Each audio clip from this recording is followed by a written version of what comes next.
करके आपने बहुत अच्छी सुंदर बात की। हमारे साथ में राजस्थान प्रशासनिक सेवाओं में नियुक्त आदरणीय आईएएस ऑफिसर डॉक्टर श्वेता जी हमारे साथ में जुड़े हैं। तो श्वेता दादी जी, आपका हार्दिक स्वागत है इस कार्यक्रम में। मैं निवेदन करता हूं, आज के अवसर पर अपने विचारों को रखिए जी। आप सभी को मेरा नमस्कार। और आचार्य हेमंत जी का मैं बहुत बहुत आपको धन्यवाद देना चाहती हूँ पहले तो, कि आपने मुझे एक ऐसा मंच दिया। इतनी विदुषी महिलाएं आज हमारे बीच में उपस्थित हैं और उन्होंने इतनी ज्ञानवर्धक बातें की। और मैं बहुत ज्यादा अ, बहुत ज्यादा लाभान्वित महसूस कर रही हूँ इस समय, कि नहीं, उनसे मुझे कितना ज्ञान मिला इस समय। और मैं इतना प्राउड भी फील कर रही हूँ बहुत ज्यादा, कि हमारे बीच में कितनी विदुषी में है और हमारे समाज में कितनी शिक्षित और एम्पावर्ड वुमेन्स जो हैं वो हमारे यहाँ पे जुड़ी हुई है हमारे से इस समय। मैं आज महिला दिवस के, अंतर्राष्ट्रीय महिला दिवस की आप सभी को कामनाएं देना चाहती हूँ बहुत बहुत। और आज एक पुत्री की हैसियत से, एक मित्र, एक बहन, या आप जो भी मुझे समझे, मैं उस हैसियत से आपको आज सभी को अपने जीवन के कुछ पहलू जो है वो साझा करना। औपचारिक भाषण के तौर पे मैं ये बातचीत नहीं करूंगी, सिर्फ अपना समझ के अपने जीवन के कुछ पहलू जो है आपसे साझा करूंगी। उसकी शुरुआत करूंगी मैं अपने जन्म से, क्योंकि मैं एक ऐसे परिवार में मेरा जन्म हुआ जहाँ मेरे दादा दादी जी, जिनकी मैं पौत्री थी, श्री राम स्वरूप जी काकड़ा और चंद्रा रानी शर्मा, वो इतनी प्रोग्रेसिव माइंडसेट के लोग थे कि उन्होंने मेरे जन्म पे ये नहीं कहा कि ठीक है बेटी हुई या पोती हुई है। उन्होंने जो रीति रिवाज एक पुत्र के जन्म पे किए जाते हैं, वो सारे रीति रिवाज मेरे जन्म पे किए और पूरे बैंड बाजे के साथ मेरा स्वागत किया। तो मैं, सबसे बड़ी बात तो मैं बहुत भाग्यशाली हूँ कि मैं ऐसे परिवार में मेरा जन्म हुआ। सबसे बड़ा योगदान रहा मेरी दादी जी का, चंद्रा रानी शर्मा जी का, जो कि उस समय 1975 में वो संस्कृत की टीचर बनी। मेरे दादाजी ने एजुकेशन में उनका बहुत हेल्प किया और उन्होंने शिक्षित होकर हमारे परिवार को बहुत शिक्षित बनाया, क्योंकि ऐसा कहा जाता है कि अगर महिला शिक्षित हुई तो वो अपने पूरे परिवार और समाज को शिक्षित बनाती है। तो हमारी दादी सा का वो रोल रहा। मैंने एक ऐसी माँ की कोख से जन्म लिया जो खुद एक शिक्षिका है, और उन्होंने मेरे जीवन को बहुत बेहतर बनाने के लिए हर एक कदम पर मेरा साथ दिया, आगे बढ़ने के लिए मुझे प्रेरित किया। और मेरे पूरे परिवार में, चाहे मेरे पिताजी हों, दादाजी हों, मेरे चाचा जी हों, सबने मुझे जैसे मैं पढ़ाई में अच्छी थी तो उन्होंने हमेशा मेरे लिए सोचा कि इसे किस अच्छे विद्यालय में जाना चाहिए, क्या कोर्स करना चाहिए, वो हमेशा उसके लिए एक्टिव रहे। तो मेरी मदर जो है वो बनस्ली विद्यापीठ में पढ़ना चाहती थी, पर उनकी कुछ फाइनेंशियल प्रॉब्लम्स थी जिसकी वजह से वो एडमिशन नहीं ले पाई। लेकिन मेरी हमेशा उन्होंने मुझे मोटिवेट किया, उन्होंने अपना सपना मुझ में देखा और मुझे प्रेरित करा कि मैं अच्छे बहुत हेल्प किया। फाइनली एडमिशन हुआ बनस्ली में। स्पोर्ट्स में मैं अच्छी थी। मैंने साथ-साथ में, क्योंकि पढ़ाई के साथ एक्स्ट्रा करिकुलर एक्टिविटीज़ में भी मैं कंटिन्यू रही, तो मैंने पार्टिसिपेट किया। तो मेरे चाचा जी राकेश जी काकड़ा ने मुझे खुद पर्सनली ट्रेन किया। वो खुद बहुत सारे स्पोर्ट्स में नेशनल उन्होंने खेला है। तो मेरे प्रथम प्रयास में मैंने हैंडबॉल में नेशनल खेला। उनके सानिध्य में मैंने अपनी प्रैक्टिस की। मनस्ली में एडमिशन के बाद में वोकल सीखा, कथक सीखा, काफ़ी सारी पढ़ाई के साथ-साथ में। और पढ़ाई में भी हमेशा ऐसा रहा कि एक्स्ट्रा करिकुलर एक्टिविटीज़ ने मेरे को इतना हेल्प किया कि मैं अपनी पढ़ाई पे भी बहुत ज़्यादा फ़ोकस्ड रह पाई, बहुत एक्टिव रह पाई, बहुत एनर्जेटिक मैं रही। तो इन सब एक्टिविटीज़ से पहला जो मैं आप सभी से एक बात कहना चाहती हूँ वो ये, कि किसी भी बच्चे की जो विकास होता है, वो उसकी प्रथम सीढ़ी उसका परिवार। ये बात कहने का मेरा जो मुख्य उद्देश्य था कि आज आप सभी एक परिवार में आपके सभी के बच्चे होंगे, आप उन्हें उसी तरह से चैनलाइज़ कीजिए उनकी एनर्जी को, कि वो कहीं न कहीं अपने जीवन में अपने लक्ष्य तक पहुँच जाएँ। जैसे मेरे परिवार ने मेरी हेल्प की, उसमें सिर्फ़ महिलाओं का नहीं, मेरे परिवार के पुरुषों का भी उतना ही सपोर्ट। तो मुझे ये लगता है कि अगर परिवार सपोर्टिव हो, तो कोई भी लक्ष्य बड़ा नहीं होता, आसानी से पाया जा सकता है। दूसरा मेरा ये कहने का मतलब है कि हम हमेशा फ़ोकस करते हैं, पेरेंट्स का हमेशा होता है कि नहीं, बच्चों को सिर्फ़ पढ़ाई कराओ, कि नहीं आप उन्हें सिर्फ़ किताब दे के बैठा दोगे, नहीं आप बेटा आपने इतने घंटे पढ़ाई करी, ऐसा नहीं होता। आपका बच्चा जिस भी एक्टिविटी में अच्छा हो, आप उसकी टैलेंट को पहचानो, उसकी क्या हॉबीज़ हैं, किसमें आपका बच्चा बेहतर कर सकता है और उसके आगे करियर के लिए और क्या-क्या ऑप्शंस हो सकते हैं। मुझे लगता है पेरेंट्स को उन सबको भी एक्सप्लोर करना चाहिए। जैसे मैं शुरू से डांस में अच्छी थी, तो मेरी मदर ने मेरा एडमिशन कराया कि मैं कथक भी सीख सकूँ साथ-साथ, तो मैंने संसार प्रोफेशनली कथक भी सीखा, फ़ोक डांस भी सीखा। तो वो कहीं न कहीं मेरी पर्सनैलिटी को उसने बहुत इम्प्रूव किया, मेरे व्यक्तित्व को निखारा। तो आप सब पेरेंट्स की ये ज़िम्मेदारी होती है कि आप अपने बच्चे के टैलेंट को सपोर्ट करें। उसके बाद में मेरी बनस्ली विद्यापीठ से जो एजुकेशन की मैंने बीटेक किया वहाँ से इंफॉर्मेशन टेक्नोलॉजी में। वहाँ से पास आउट होने के बाद में मेरे पास अपॉर्च्युनिटी थी कि मैं कॉर्पोरेट सेक्टर में भी जाऊँ। लेकिन मैंने हमेशा से एक सपना देखा था कि मुझे प्रशासनिक सेवा में आना है। तो उसके लिए मेरे पेरेंट्स ने हमेशा मुझे बहुत सपोर्ट किया। मैंने दिल्ली जाके प्रिपरेशन करी इस चीज़ के लिए।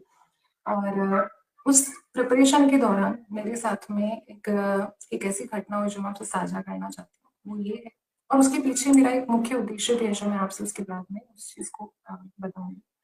वो ये था कि मेरा जब हमारे इसमें प्री एग्ज़ाम होता है प्रिलिमिनरी उसके बाद मेंस एग्ज़ाम होता है फिर इंटरव्यू होता है। तो प्री एग्ज़ाम जो है वो ऑब्जेक्टिव होता है और जो मेंस एग्ज़ाम है वो सब्जेक्टिव होता है जिसमें कि आपको फुल आंसर्स राइट डाउन करने होते हैं। कुछ शब्द उसमें लिमिट होते हैं, वैसे राइट डाउन करने। तो मुख्य परीक्षा को एक बड़ा मुख्य आधार माना जाता है। मुख्य मतलब वो वाक़ई में उस पूरे प्रोसेस का एक मुख्य आधार है। तो उस परीक्षा की तैयारी मेरी बहुत अच्छी चल रही थी। मुझे बहुत आत्मविश्वास था कि मैं इसे क्रैक कर लूँगी। लेकिन उस समय क्या हुआ कि मेरा एक मेजर एक्सीडेंट हुआ। माइनर फ्रैक्चर था और मेरा राइट हैंड जिससे मैं लिखती हूँ, उस हैंड में मेरे फ्रैक्चर हुआ और डॉक्टर ने कहा आपकी सर्जरी करनी पड़ेगी। मैं उस टाइम पे बहुत टूट गई थी, बहुत डिप्रेस्ड हो गई। मुझे लगा कि अब मैं अपना सपना नहीं पा सकती। इतनी मेहनत के बाद भी जब किस्मत ऐसी कि मैं अपने हाथ से लिख ही नहीं पाऊँगी तो मैं कैसे आगे बढ़ूँगी।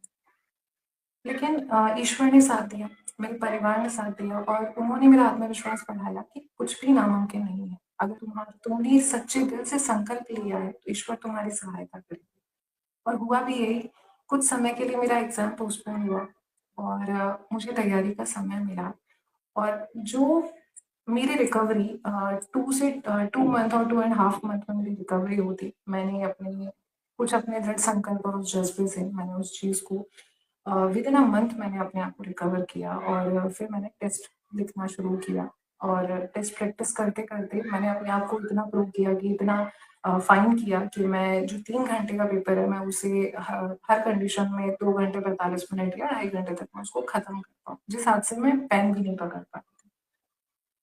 आज के समय में हम ऐसा देखते हैं कि बहुत छोटी-छोटी परेशानियों से बच्चे हताश हो जाते हैं, हिम्मत हार जाते हैं और आए दिन अखबार में हम पढ़ते हैं कि बच्चों ने सुसाइड अटेम्प्ट कर लिया, जो कि बहुत ही हृदय विदारक होता है। बहुत बुरा लगता है ये सोच के कि ऐसा क्या प्रेशर है, ऐसा क्या अपेक्षाएँ हैं, जिसकी वजह से बच्चे इतना बड़ा कदम उठा रहे हैं।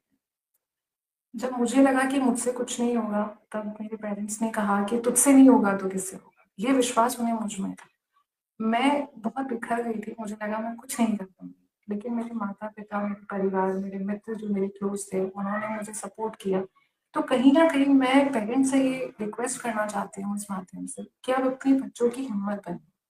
अपेक्षाएँ अच्छी बात है, बच्चों से अपेक्षा होंगी, इमोशंस हैं, अपेक्षाएँ होंगी, लेकिन उन अपेक्षाओं को कृपया उन पे थोपे नहीं, उनका सहारा बनिए, उनकी हिम्मत बनिए और आपका बच्चा अच्छा करेगा। तो वो प्रेशर जो है वो बच्चे हैंडल नहीं कर पाते। कुछ है कि माता-पिता बहुत सपोर्टिव होते हैं, लेकिन फिर भी बच्चे कहीं न कहीं एक कॉम्पिटिशन के मान लीजिए या आजकल जिस जिस तरह की प्रतिस्पर्धा है वो कहीं न कहीं मतलब एक गलाकाट प्रतिस्पर्धा जैसे हम बोलते हैं कि वो है सब हमारे व्याप्त अभी। तो उसमें क्या बच्चे बहुत जल्दी हताश हो जाते हैं। ये घटना है इसको बताने का मेरा मुख्य उद्देश्य ये था कि कैसी भी विकट परिस्थितियाँ आएँ, आपको हमेशा मौका मिलेगा। बस आप अगर अपना आपका जीवन होगा तो वो मौका मिलेगा, अगर आपका जीवन ही नहीं है तो फिर कभी नहीं आएगा। तो आप हमेशा हिम्मत रखिए और ये सोचिए कि आप जो पाना चाहते हैं, आप उसका दृढ़ संकल्प रखिए मन में। कितनी भी विकट परिस्थितियाँ आएँ, ईश्वर आपका साथ देगा और आपको वो हिम्मत देगा कि आप उसे पा सकें। कोई भी लक्ष्य जो है, वो इतना दूर नहीं होता कि आप उसे पा ना सकें। बस आपका संकल्प दृढ़ होना चाहिए। इस मेरी कहानी जो भी मेरे जीवन के पड़ाव रहे, उनमें बहुत सारी ऐसी चीज़ें थी जो मतलब एक प्रेशर होता है, आपको लगता है कि उम्र है अब आपको ठीक है आपकी तैयारी आपको कई बार फेलियर्स भी फेस करने पड़ते हैं। क्योंकि सफलता आपको अब मिली है, उसके बीच में जो तैयारी और है ना, जो भी टाइम निकला उसमें कई फेलियर्स भी आपने फेस किए होते हैं। लेकिन आप अगर उन फेलियर से परेशान हो जाएँगे और सोचेंगे कि नहीं अब आप कुछ नहीं कर सकते, तो वो सच में फिर आप कुछ नहीं कर पाओगे। एक प्रेशर होता है कि नहीं ठीक है, आप शादी कर लीजिए या सेट हो जाइए, उसके बाद में देखेंगे या जो भी है। पर हमेशा एक ठीक है, आफ्टर मैरिज भी एक मैं कहना चाहूँगी कि कई है मेरी फ्रेंड्स हैं जिनको उनके हस्बैंड ने या उनके इन-लॉज़ ने बहुत सपोर्ट किया और उसके बाद आफ्टर मैरिज वो सिविल सर्विसेज़ में बहुत अच्छा कर रही हैं।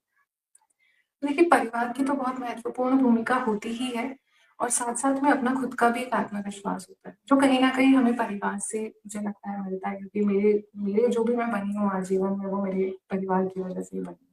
तो मेरे परिवार की जो महिलाएँ हैं, मेरी माताजी, मेरी दादी साहब, मैं उनको भी एक और एक बहुत बड़ा धन्यवाद इस मंच के माध्यम से देना चाहूँगी और मैं बहुत भाग्यशाली हूँ कि मैंने उनके घर में जन्म लिया। मैं सभी महिलाओं से ये आग्रह करूँगी कि अगर आप अपने जीवन में सिविल सर्विसेज़ हो या और भी कोई आप तैयारी करना चाहें, आपको ऐसा लगे कि आपको गाइडेंस की ज़रूरत है, तो आप प्लीज़ मुझसे बेझिझक कॉन्टैक्ट कर सकते हैं। आज भी वर्तमान में कई ऐसी बच्चियाँ हैं, आस-पास में माहौल नहीं था मेरे, लोगों को लगता था बाहर पढ़ने भेज रहे हैं, पता नहीं सफलता मिलेगी कि नहीं, क्या होगा क्या नहीं। लेकिन आज जब मेरा सिलेक्शन हुआ तो कई आस-पास के बच्चों के माता-पिता प्रेरित हुए, बच्चियाँ खुद प्रेरित हुई और उन्होंने इसकी तैयारी शुरू करी, जो भी वो एक अपना लक्ष्य लेकर चल रही हैं। उन्होंने तैयारी की और वो आके मुझे बताती हैं, "दीदी मम्मा-पापा मान गए, अब मेरे को प्रिपरेशन के लिए दिल्ली भेज रहे हैं, मम्मा-पापा मुझे जयपुर भेज रहे हैं या और भी कहीं भेज रहे हैं, जो जहाँ वो जाना चाहती हैं, जहाँ उन्हें बेहतर सुविधाएँ मिल सकती हैं।"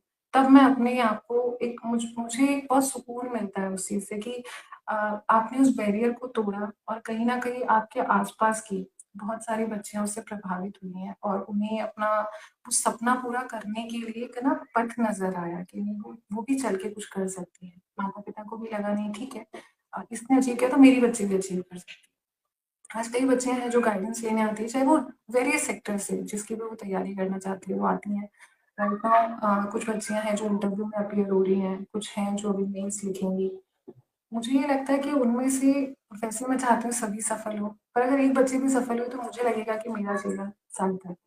तो मैं आप सभी से प्रार्थना करूँगी और एक आह्वान करूँगी इस चीज़ का कि अगर आपको लगता है कि आपको तैयारी करनी है, तो आप आराम से मुझसे जुड़िए, गाइडेंस लीजिए। इसमें मेरा कोई ऐसा कुछ बेनिफिट, मॉनेटरी बेनिफिट और वो सब की कोई चिंता नहीं क्योंकि मेरा एक ही सपना है कि ज़्यादा से ज़्यादा महिलाएँ शिक्षित हों, आर्थिक रूप से स्वतंत्र हों। जैसा हेमंत जी सर ने भी बोला था कि हमारे जो यूएन ने डिक्लेयर किए थे, जो 4 पिलर्स थे, उसमें एजुकेशन और फाइनेंशियल इंडिपेंडेंस बहुत इम्पोर्टेंट है और वो मेरी लाइफ का बहुत बड़ा मोटिव रहा है कि नहीं मैं हाईली एजुकेटेड हूँ और मैं फाइनेंशियल इंडिपेंडेंट हूँ। तभी होगा जब आप शिक्षित हों और शिक्षा के साथ-साथ में आप उसे अपने एम्प्लॉयमेंट में भी मतलब काफ़ी ज़रिया बना सकें। तो मैं आप सभी को फिर से धन्यवाद देना चाहती हूँ, आपने बुलाया, इतना मुझे वक़्त दिया कि मैं अपनी बातें रख सकूँ। अगर आप इन सारी बातों में थोड़ा बहुत भी अगर आप मोटिवेट हो पाए हो या आपको लगे कि नहीं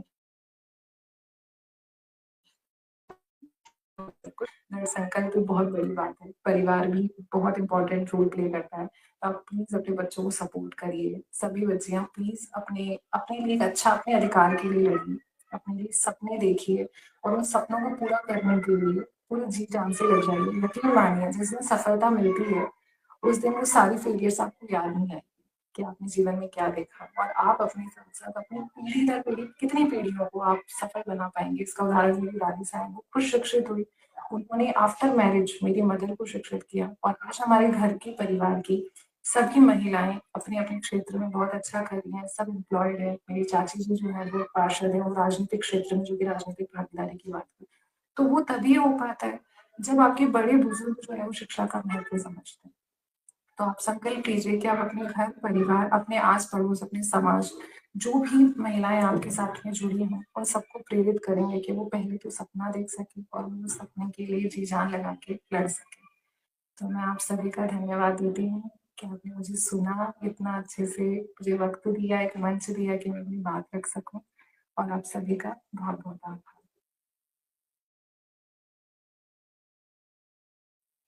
तो सभी दर्शकों को मैंने इतने सारे जो व्यक्तित्व चुन करके आपको सुनवाने के लिए यह अवसर दिया है कि निश्चित रूप से ये वो लोग हैं जिन लोगों को बहुत सारे लोग फॉलो भी करते हैं और जिन्होंने समाज में बहुत अच्छे कार्यों को करके अपने आप को स्थापित किया है और उसके अलावा लोगों की सहायता भी कर रहे हैं। आपने देखा आदरणीय श्वेता जी ने RAS ऑफिसर हैं हमारे राजस्थान में, आप सरकार की सेवा, प्रशासनिक सेवाओं में आप हैं, तो आपने खुले मंच से आह्वान किया कि जो भी बच्चियां तैयार होना चाहती हैं, उनको परीक्षा की दृष्टि से जो भी गाइडेंस चाहिए, कुछ पढ़ने की भी आवश्यकता है, तो मैं उनको अपनी ओर से बिल्कुल निस्वार्थ भाव से उनका सहायता करूंगी। तो ये बहुत बड़ा काम होता है और समाज को इतना देना और इतनी बात करना, इसमें वाकई में एक भावना चाहिए होती है समाज के प्रति।